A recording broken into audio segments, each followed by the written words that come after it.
आज हम लोग यथार्थवाद पढ़ेंगे, रियलिज्म। इसके पहले हमने अस्तित्ववाद, प्रकृतिवाद और आदर्शवाद देखा है।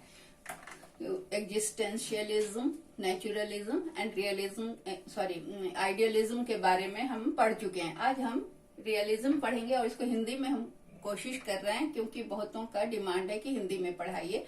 तो यथार्थवाद अंग्रेजी का रियलिज्म, उसको अंग्रेजी में रियलिज्म कहते हैं। रियल शब्द जो है ना, वो ग्रीक वर्ड, यूनान का ग्रीस वर्ड है। ग्रीक वर्ड रीस से लिया गया है। रीस का अर्थ होता है वस्तु, ठीक है।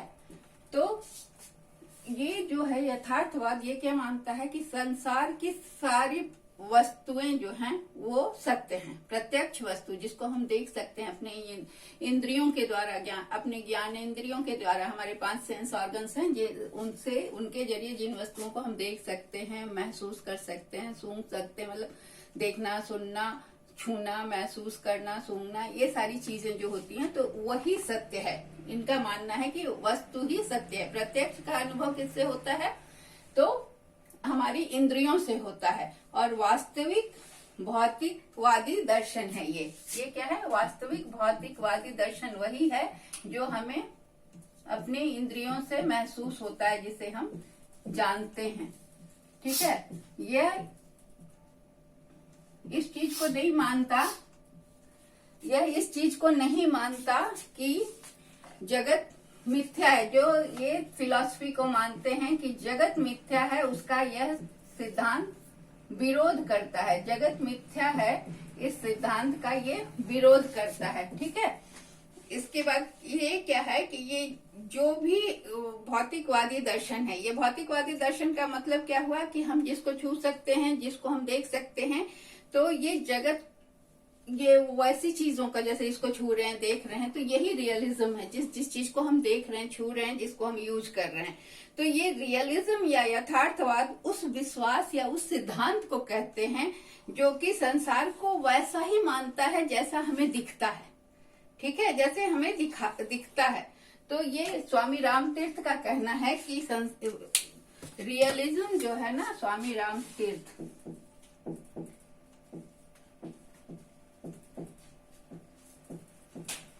का मानना है कि ये रियलिज्म या यथार्थवाद क्या है, वह सिद्धांत है या वह विश्वास है जो संसार को वैसा ही मानता है जैसा हमें दिखाई पड़ता है, ठीक है।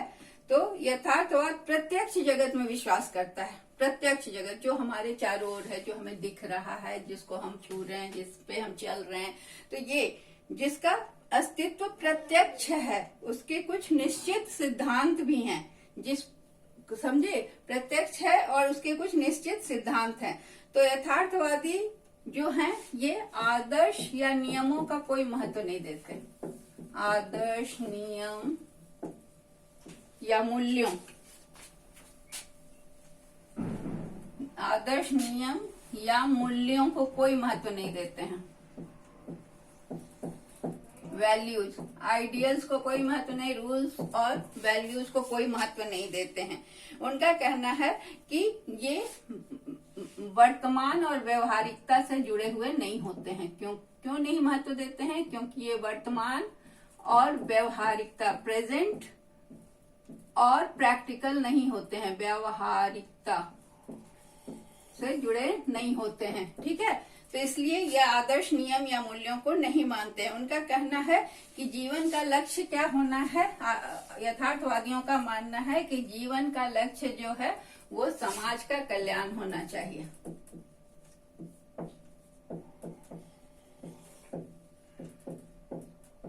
क्योंकि वो प्रत्यक्ष दिख रहा है, उसमें लोगों का भला होगा तो लोग सुखी होंगे। समाज के लोगों का दृष्टिकोण, उनका कहना है कि समाज के लोगों का दृष्टिकोण जो है वो वैज्ञानिक होना चाहिए। पूरी लाइन नहीं लिख रहे हैं। दृष्टिकोण जो है, समाज में जो लोग हैं उनका दृष्टिकोण साइंटिफिक होना चाहिए। साइंटिफिक का क्या मतलब है? हर चीज का कॉज एंड इफेक्ट रिलेशन होना चाहिए, क्रिटिकल थिंकिंग होना चाहिए, ये चीज उनका मानना है। फिर सामाजिक सक्रियता पर ये सिद्धांत बल देता है। सामाजिक सक्रियता मतलब लोग एक्टिव रहें, सामाजिक सक्रियता और जीवन में वैसे क्रियाएं करें, मतलब एकदम प्रैक्टिकल जो लाभप्रद हों। ये सिद्धांत, वैसी क्रियाएं करें जो लाभप्रद हों, यूजफुल हो, बेनिफिशियल हो, लाभप्रद क्रियाएं लोग करें। आदर्शवाद का जगह नहीं है। वर्तमान जीवन जो है वो विश्वसनीय है और भौतिकता से परिपूर्ण है। वर्तमान जीवन जो हम जी रहे हैं, संसार में जो हम हैं और जिन चीजों को का उपभोग कर रहे हैं, जिन चीजों को हम देख रहे हैं, वो विश्वसनीय है और भौतिकता से परिपूर्ण है। वर्तमान जीवन विश्वसनीय है और भौतिकता से परिपूर्ण है।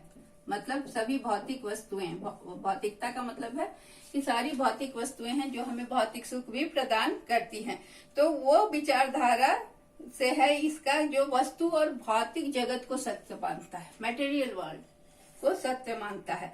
तो ये शिक्षा की विशेषताएं क्या है? यथार्थवाद को हम शिक्षा में देख रहे हैं ना, तो यथार्थवादी लोग जो थे वो शिक्षा के लिए क्या उनका विचार था, ये अब हम जानेंगे। तो यथार्थवादी शिक्षा में क्या थी? यथार्थवादी शिक्षा की विशेषता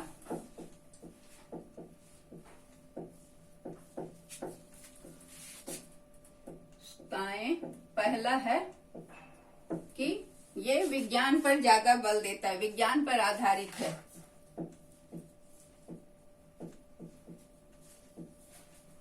विज्ञान पर आधारित।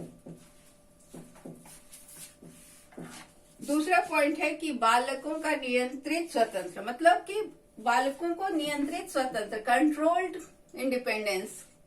समझ में आ रहा है? इंग्लिश कभी कभी ना आसान होता है। नियंत्रित स्वतंत्रता देता है, मतलब बच्चों को आजादी है कि वो करके सीखें या कुछ अपने से करें नया, लेकिन वो कंट्रोल्ड है, उन पर टीचर का कंट्रोल है, वो टीचर के सुपरविजन में करें या फिर ऑब्जर्वेशन में करें। फिर तीसरा है ज्ञानेंद्रियों के प्रशिक्षण पर जोर, सेंस, यहाँ पर सेंस ऑर्गन के प्रशिक्षण, ट्रेनिंग ऑफ सेंस ऑफ प्रशिक्षण, ज्ञानेंद्रियों के प्रशिक्षण पर जोर इसमें है। ठीक है। उसके बाद है कि किताबी ज्ञान नहीं, रटना और किताबी ज्ञान का विरोध। रटने वाली विद्या जो होती है और बुकिश नॉलेज जो हुआ, किताबी ज्ञान का विरोध होता है इसमें। इसका क्या मतलब है? ज्ञानेंद्रियों से जब हम ज्ञान प्राप्त करेंगे तो उसमें रटने का तो नहीं है, देख के हम सीख रहे हैं। किताबी ज्ञान का भी जरूरत नहीं, हम प्रत्यक्ष अनुभव करके, प्रत्यक्ष देखकर चीजों को सीख रहे हैं। और उसके बाद वर्तमान जीवन को महत्व देना है, बच्चों के वर्तमान जीवन पर महत्व, बच्चों के जो भी छात्र हैं उनके वर्तमान जीवन का महत्व। उसके बाद ये नहीं कि फ्यूचर में ये होगा, ये अच्छे कम कर्म करो तो आगे चल कर होगा, इस तरह के सिद्धांत का यहाँ स्थान नहीं है। और व्यक्तिगत और सामाजिक दोनों विकास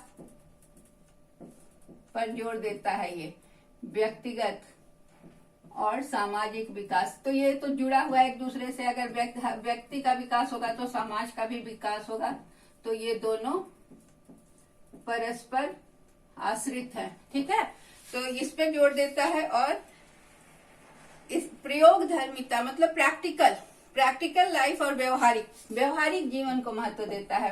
प्रैक्टिकल, आदर्शवाद को नहीं, ये प्रैक्टिकल या व्यवहारिक जीवन पर को महत्व देता है। फिर इसके बाद इस शिक्षा की विशेषता हो गई है। अब हम शिक्षा के उद्देश्य देखें। यथार्थवादी शिक्षा के उद्देश्य क्या हैं?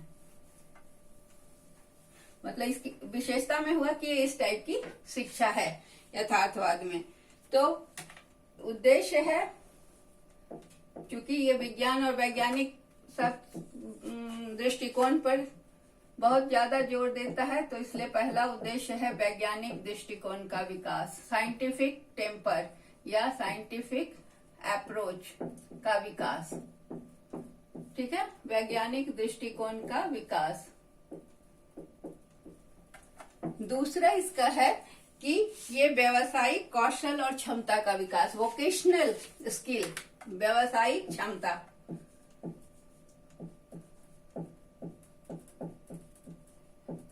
देखते जाइए, सारा व्यवहारिक है, व्यावसायिक क्षमता और कौशलों का विकास, स्किल। कौशल को हम इंग्लिश में स्किल कहते हैं, तो क्षमता, वोकेशनल कैपेसिटी और स्किल का विकास। फिर क्या है, जीवन को सुखी और सामंजस्यपूर्ण बनाना। जीवन को सुखी और सामंजस्यपूर्ण का मतलब क्या हुआ कि सबसे सामंजस्य बैठा के चलना, समाज का महत्व, सामंजस्यपूर्ण बनाना का विकास। ठीक है, चौथा है कि मानसिक विकास के शोधों का इस्तेमाल, मतलब माइंड को डेवलप करना, मानसिक विकास।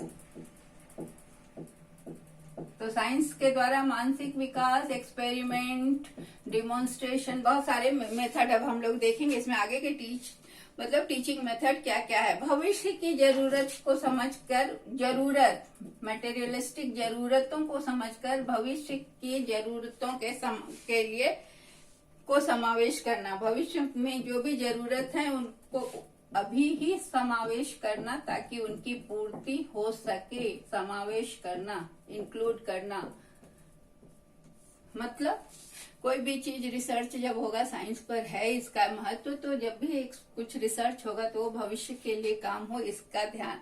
ज्ञानेंद्रियों का ट्रेनिंग, ठीक है, प्रशिक्षण। किसका प्रशिक्षण? सेंस ऑर्गन्स का, ज्ञानेंद्रियों का। ठीक है, उसके बाद है कि सातवां है पूर्ण और वास्तविक जीवन के लिए तैयार करना। पूर्ण और वास्तविक जीवन के लिए व्यक्ति को तैयार करना।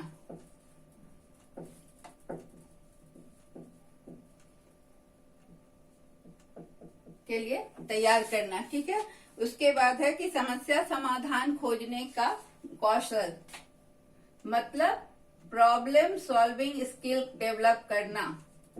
समस्या समाधान कौशल, समस्या समाधान कौशल का विकास करना।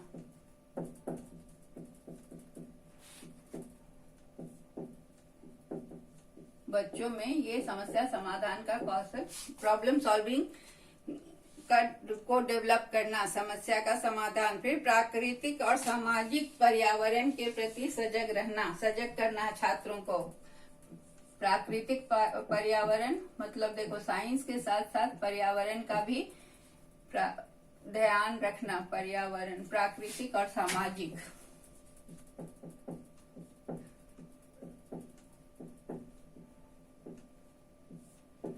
पर्यावरण का ध्यान रखना, पर्यावरण का ध्यान रखना। ठीक है, और उसके बाद है सांस्कृतिक और व्यावसायिक, सांस्कृतिक और व्यावसायिक शिक्षा का सामंजस्य।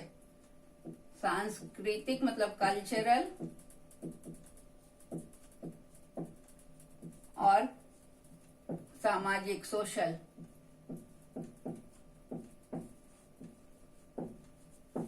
सांस्कृतिक और सामाजिक शिक्षा, दोनों शिक्षा देना और उसका समन्वय, कोऑर्डिनेट करना। ठीक है, तो ये हो गया उद्देश्य। अब हम लोग देखेंगे इसके बाद कि यथार्थवाद के फिलोसोफर्स का नाम कौन कौन थे, प्रवर्तक। यथार्थवाद के प्रवर्तक कौन कौन से थे, किन किन फिलोसोफर का नाम यथार्थवाद के साथ जुड़ा हुआ है। तो एक एक करके हम सबका नाम लिखते हैं, जिसमें है अरस्तु, दूसरा कांट, अरस्तु, लॉक, बेकन, कॉमेनियस, लॉक, तीसरा बेकन,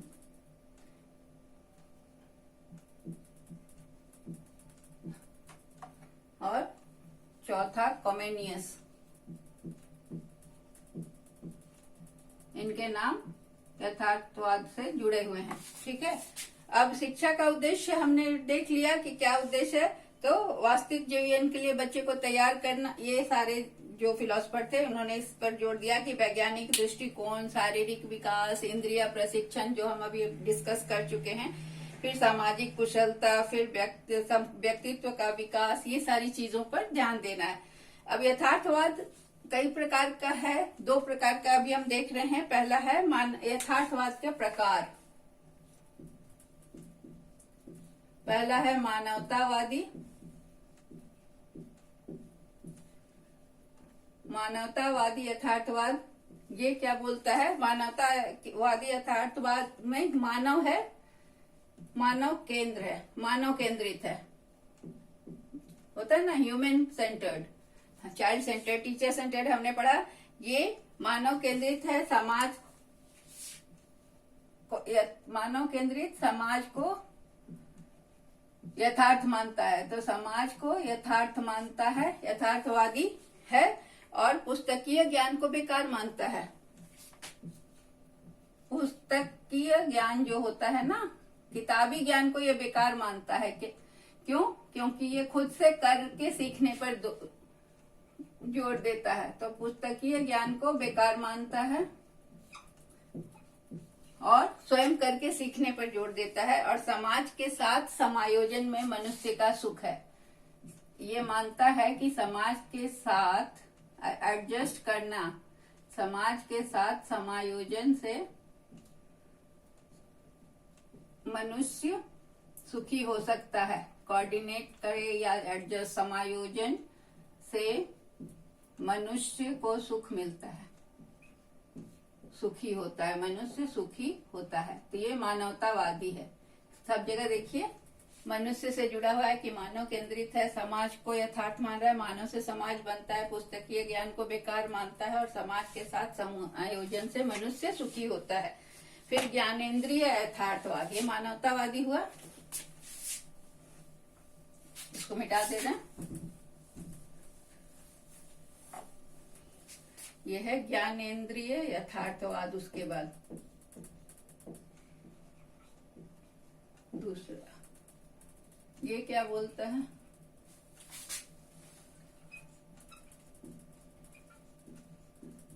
ज्ञानेंद्रिय यथार्थवाद हमें ये बतलाता है कि व्यक्ति का, शिक्षा का क्या उद्देश्य है? प्रकृति पर अधिकार, नेचर पर अधिकार ही व्यक्ति की शिक्षा का उद्देश्य है। मतलब नेचर को एक्सप्लोर करे, नेचर से फायदा ले सके, नेचर को अपने लिए उपयोगी बना सके। फिर क्या है कि ये वैज्ञानिक होता है। दूसरा वैज्ञानिक यथार्थवाद है, वैज्ञानिक है और कला और विज्ञान दोनों के अध्ययन पर बल देता है। लेकिन कला और के अध्ययन पर भी ये बल देता है, लेकिन ये विज्ञान को ज्यादा महत्व देता है और कला को सेकेंडरी, प्राइमरी महत्व देता है। ये विज्ञान को और कला को सेकेंडरी, मतलब गौण है, प्राथमिक महत्वपूर्ण है इसके लिए विज्ञान। और इसका ये भी मानना है कि विज्ञान का नियम भी बदलता है, विज्ञान का नियम परिवर्तनशील है।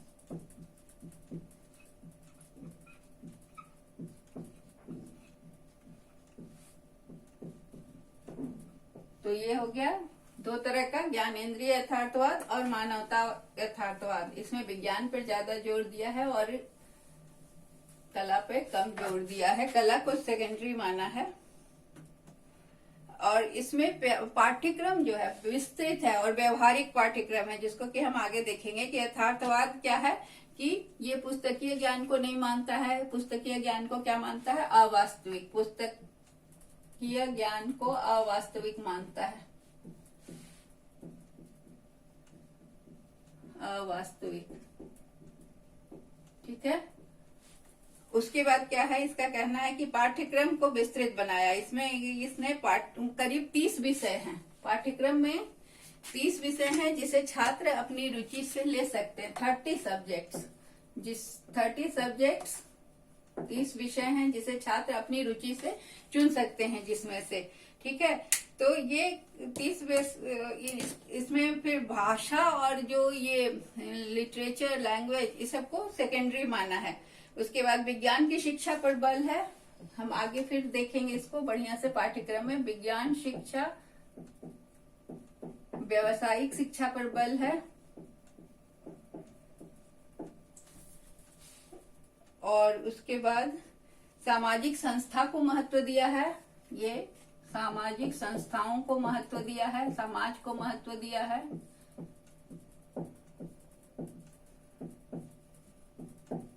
यथार्थवाद में सामाजिक संस्थाओं को महत्व दिया गया है।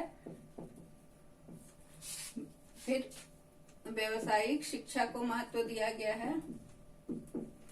फिर है वास्तविक शिक्षण पर बल दिया गया। वास्तविक शिक्षण का क्या मतलब है कि चीजों को खुद देखकर खुद सीखना, कि प्लांट का ऐसे प्लांट बीज लगाने से प्लांट बढ़ता कैसे है, ये चीज को किताब में न पढ़कर खुद से प्लांट लगाइए, सीड लगाइए, प्लांट को बढ़ते हुए देखिए और सीखिए। तो ये क्या कहता है, वास्तविक शिक्षण पे जोर देता है।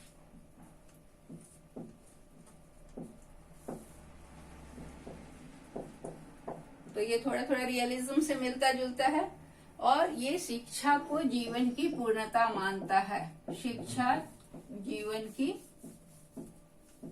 पूर्णता है, ये मानना है रियलिज्म का। ठीक है। उसके बाद फिर हम इसमें देखते हैं कि ये जो विशेषता है, ये व्यवहारिक ज्ञान का पर जोर, पुस्तकीय ज्ञान का विरोध, ये सब इसकी विशेषताएं हैं। अब हम इसमें देखेंगे कि मेथड ऑफ टीचिंग क्या है, मतलब शिक्षण विधि। हर फिलॉसफी में हम ये सब चीजों को देखते हैं। तो शिक्षा का उद्देश्य क्या है, शिक्षण विधि क्या है, कितने विषय पढ़ाए जाते हैं। तो ये है कि पहला शिक्षण विधि क्या है कि नॉलेज कैसे, ज्ञान कैसे अर्जित करना है, तो ज्ञानेंद्रियों से ज्ञान अर्जित करना, से ज्ञान अर्जन।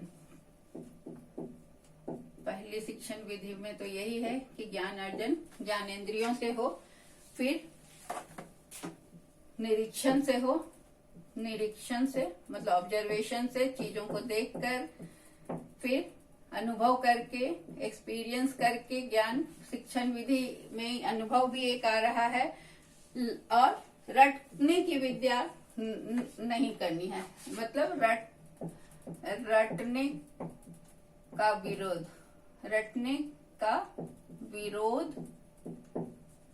कोई भी चीज को रट के याद नहीं करना है, देख के समझ के करना है। और साइंटिफिक मेथड पर जोर है, वैज्ञानिक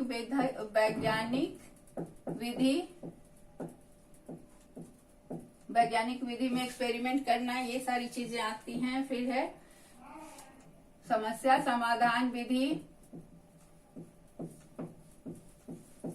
समस्या समाधान करने से बच्चे ज्यादा सीखते हैं। कोई चीज को खुद से जब सॉल्व करते हैं तो उनका ज्ञान ज्यादा समय तक स्थायी होता है।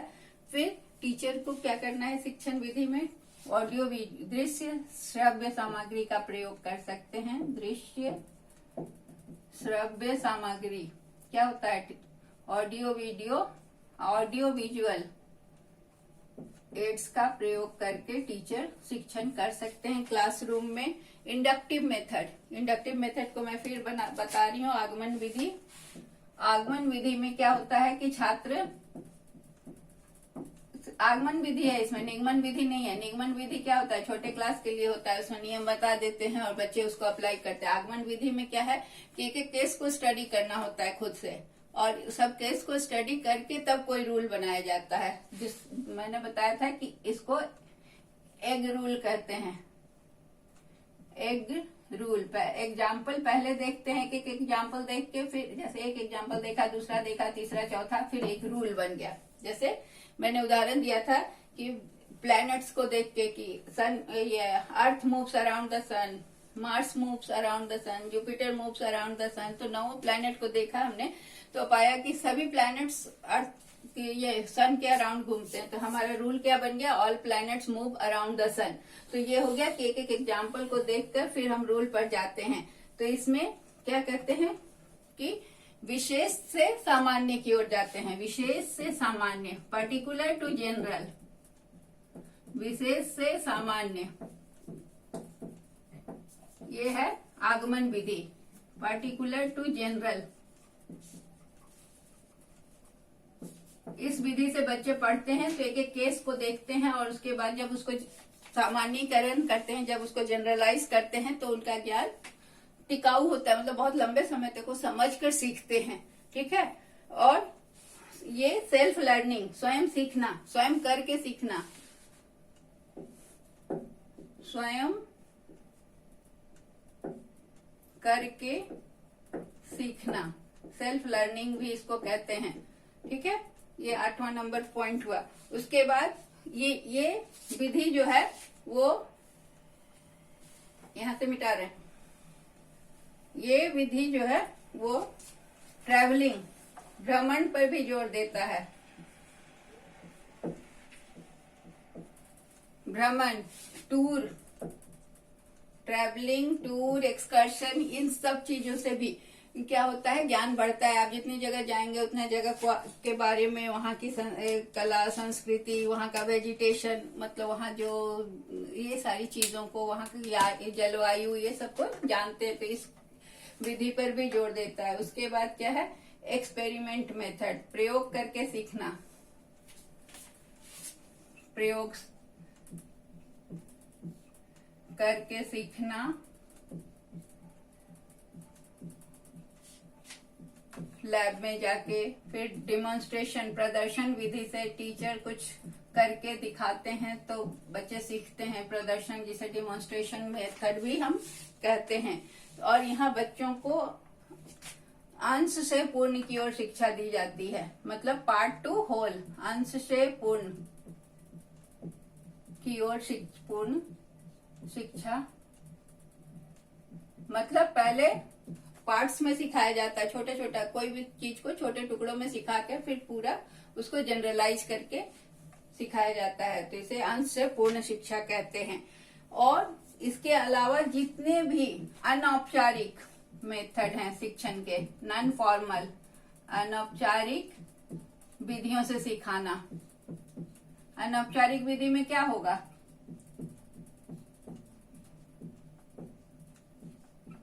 सपोज कि पढ़ाना है कि डैम से क्या क्या फायदा होता है, मल्टीपर्पज डैम जो बन रहा है उससे क्या क्या फायदा होता है, तो इसके लिए सबसे अच्छा है कि बच्चों को ले जाइए डैम में, दिखा लीजिए कि कितनी चीजें चल रही हैं, मछली पालन हो रहा है, बिजली बन रहा है, कि टूरिस्ट स्पॉट हो गया, कितने लोगों को जॉब मिल गया है, पानी में वाटर स्पोर्ट्स हो रहे हैं, तो ये सारी चीजें जो है सब ये जाकर दिखाकर सिखाना, तो ये अनौपचारिक विधि हुआ, क्लासरूम टीचिंग नहीं हुआ, ये फील्ड में ले जाके सिखाना हुआ।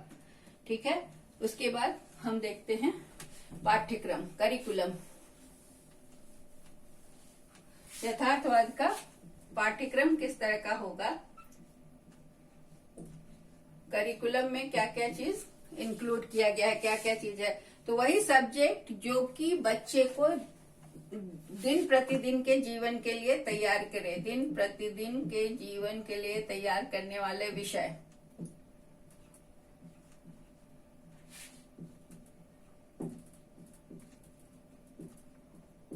लिए विषयों का विषय पढ़ाए जाते हैं पाठ्यक्रम में, वो सारे विषय इंक्लूड किए गए, जिसमें क्या क्या है, प्रकृति विज्ञान,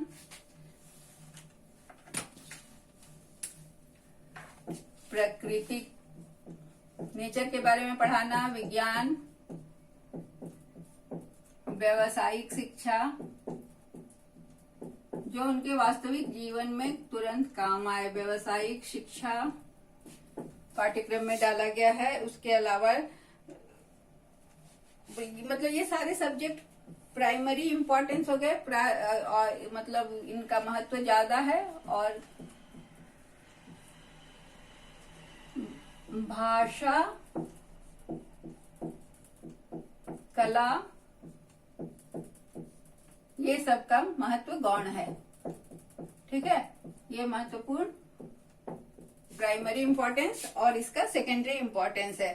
फिर है 30 सब्जेक्ट तो है, 30 सब्जेक्ट, इसमें हम पहले ही भी बताए थे कि 30 सब्जेक्ट उन्होंने बताया था 30 विषयों की पढ़ाई होगी, जिसमें बच्चे अपनी रुचि के हिसाब से 30 विषय, और इसके अलावा ये भी डाला गया कि पढ़ने का माध्यम जो होगा, पढ़ाने का माध्यम मातृभाषा, मातृभाषा माध्यम, पढ़ाने का माध्यम जो होगा वो मातृभाषा होगा। बच्चे अपनी मातृभाषा में सीखेंगे और जो भी विषय पढ़ाए जाएंगे वो विषय उपयोगी होंगे, यूटिलिटी वाले विषय पढ़ाए जाएंगे, उपयोगी विषय पढ़ाए जाएंगे। ठीक है, इसके बाद है उपयोगी विषय के बाद है कि ये उन बच्चों को जो भी पढ़ाया जाएगा उनके पूर्व ज्ञान से जोड़कर पढ़ाया जाएगा। मतलब पूर्व ज्ञान से संबंधित नए ज्ञान होने चाहिए। मतलब बच्चे पहले से उनका लेवल देख लेना है, कोई भी नई चीज सीधे नहीं पढ़ा देना है, पहले जान लेना है। अगर वो एडिशन और सब्ट्रैक्शन जानते हैं तभी उनको मल्टीप्लिकेशन सिखाना है, मतलब जोड़ घटाव जाने तभी गुणा सिखाना है, इसलिए सीधे गुणा नहीं सिखाना है। और कौन कौन से सब्जेक्ट पढ़ाए जाएंगे यहाँ तो था फिजिक्स, भौतिक शास्त्र, रसायन शास्त्र, रसायन शास्त्र, जीव विज्ञान,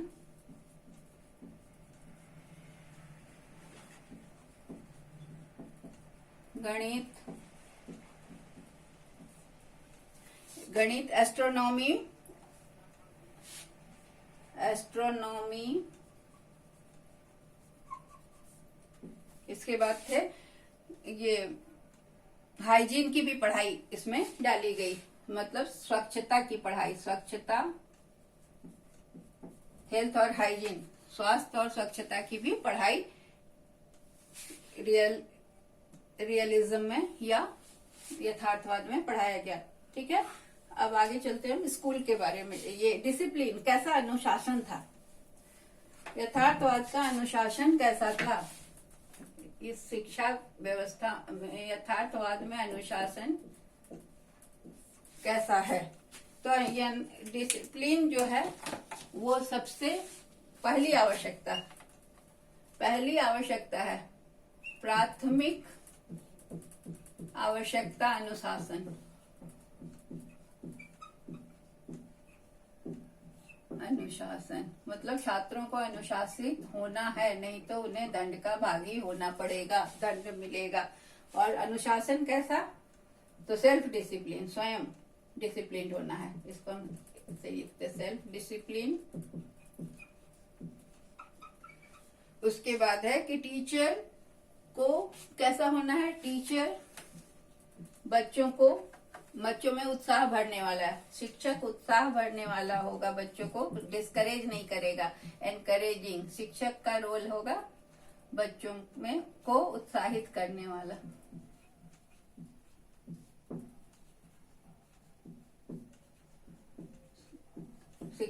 शिक्षक अनुशासित करने होंगे। स्कूल ऐसा होगा जैसे लगे कि वो माँ की गोद है, वहाँ उतना प्यार हो। स्कूल माँ की गोद की तरह प्यार से भरा हुआ, अफेक्शन से भरा हुआ। स्कूल का माहौल माँ की गोद की तरह अफेक्शनेट, जहाँ बच्चे जाकर खुश रहें और वहाँ क्या क्या हो, अफेक्शन हो, लव हो, सहानुभूति हो, प्यार हो, और बच्चों को वहां सिक्योर फील कर हो। तो ये हो गया। उसके बाद है स्कूल, ये अनुशासन हो गया। फिर अब विद्यालय, यथार्थवादी लोग विद्यालय कैसा चाहते थे, तो विद्यालय के बारे में कहना है कि स्कूल ही एक ऐसी जगह है विद्यालय में जहाँ पर व्यावसायिक शिक्षा दी जाएगी। स्कूल ही एक संस्था है जो व्यावसायिक शिक्षा का केंद्र है। ठीक है, दूसरी बात है कि बच्चों का जो भी बच्चों की आवश्यकता है और समाज की आवश्यकता को पूर्ण कौन करेगा, बच्चे एवं समाज की आवश्यकता को पूर्ण करने वाला कौन होगा, विद्यालय होगा।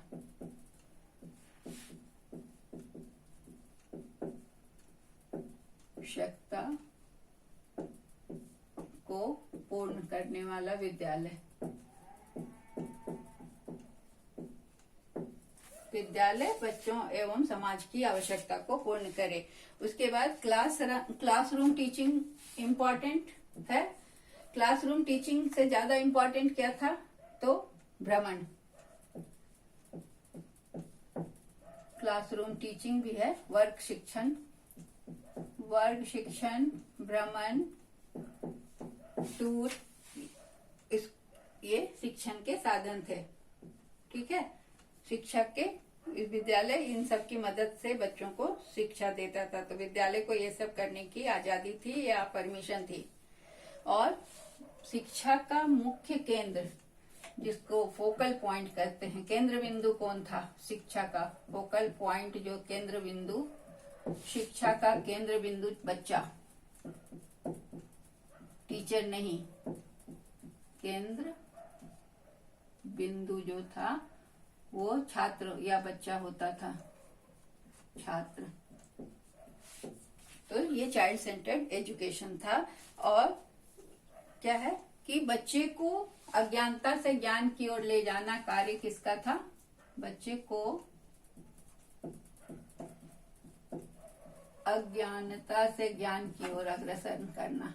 अज्ञानता से ज्ञान की ओर अग्रसर कौन करता था? स्कूल। और स्कूल में कौन करता था? शिक्षक।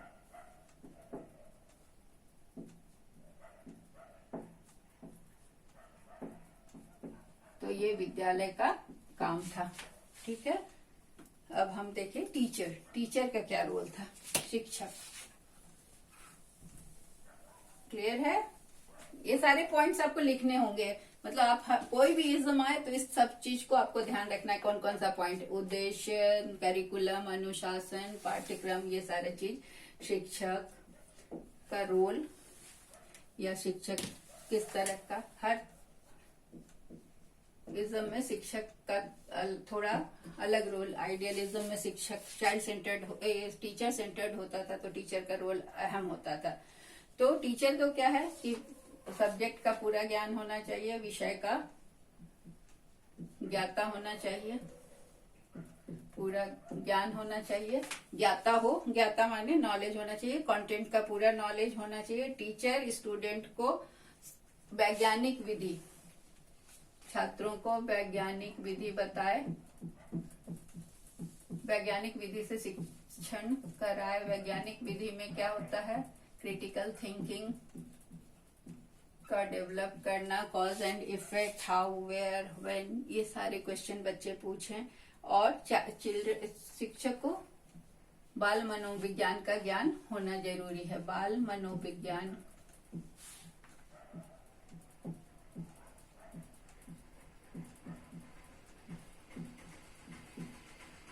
साथ ही साथ शिक्षक को व्यक्तिगत विभिन्नता का भी ज्ञान हो।